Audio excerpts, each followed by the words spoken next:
Hello everyone, this video is for 10th class, subject English grammar, and the topic is articles, uses of article.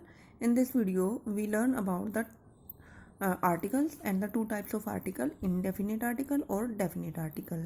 First of all, we learn the words a, an and the are called articles.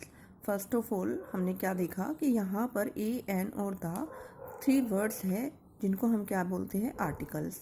Articles are actually demonstrative adjective. वास्तव में जो articles होते हैं वो demonstrative adjective होते हैं and are use to point out people और things. और इनको यूज़ किया जाता है किसी पर्सन को किसी थिंग को पॉइंट आउट करने के लिए. For example a dog. So they are use before the noun. इसलिए इनको नाउन से पहले यूज किया जाता है. आर्टिकल्स को टू पार्ट्स में डिवाइड किया गया है, इंडेफिनिट और डेफिनिट. इंडेफिनिट आर्टिकल ए और एन होता है, डेफिनिट आर्टिकल दा होता है. इंडेफिनिट आर्टिकल ए और an is called indefinite article because it doesn't point out any particular और इंडेफिनिट पर्सन और थिंग. क्योंकि जो इंडेफिनिट आर्टिकल में ए और एन होते हैं वो किसी भी पर्टिकुलर पॉइंट को या थिंग को या पर्सन को पॉइंट आउट नहीं करते. फॉर एग्जाम्पल मैंने कहा ही हैज़ अ कार, उसके पास एक कार है.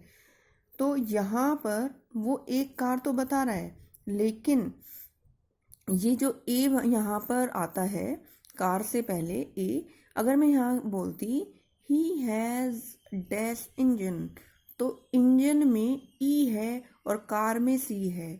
और कार में सी होने के कारण वो कॉन्सोनेंट साउंड प्रोड्यूस कर रहा है, इस अकॉर्डिंग वहाँ पर ए आया. और जबकि इंजन में ई साउंड है इसलिए वहाँ पर एन आ जाएगा. इसीलिए इनको डेफिनेट इनडेफिनेट की कैटेगरी में रखा जाता है क्योंकि ये अपनी वोवल साउंड और कॉन्सोनेंट साउंड के अकॉर्डिंग चेंज हो जाते हैं. सेकंड है आपका definite article. The is generally called the definite article.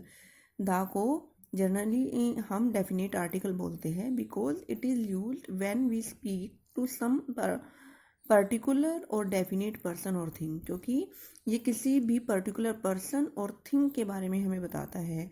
अगर मैं बात कर रही हूँ the dog, it means dog की होल क्लास यानी होल फैमिली के बारे में वो बताता है. मैंने कहा डैश गुप्ताज, तो द गुप्ताज यानी गुप्ताज की पूरी family. I hope you all understand the difference between the indefinite article और डेफिनेट आर्टिकल. मैं फिर से एक बार रिपीट करती हूँ, इंडेफिनेट और डेफिनेट आर्टिकल का डिफरेंस. इंडेफिनेट आर्टिकल में ए और एन यूज़ किए जाते हैं. आप सभी को पता ही होगा कि ए जो होता है वो कॉन्सोनेंट साउंड के लिए आता है और एन जो होता है वो वोवल साउंड के अकॉर्डिंग आता है. इसलिए जब हम इनको सेंटेंसेज में यूज़ करते हैं तो ये अपनी साउंड के अकॉर्डिंग यूज़ किए जाते हैं. ये वोवल और कॉन्सोनेंट साउंड के अकॉर्डिंग यूज़ किए जाते हैं.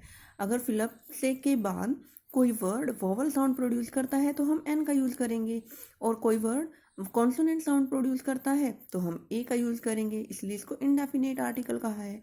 और जबकि दा जो है वो डेफिनेट आर्टिकल है. फॉर एग्जांपल मैंने बोला the dog, the sun, the moon, इस टाइप से ये डेफिनेट आर्टिकल रहेगा, ये चेंज नहीं होता. Thank you, have a nice day.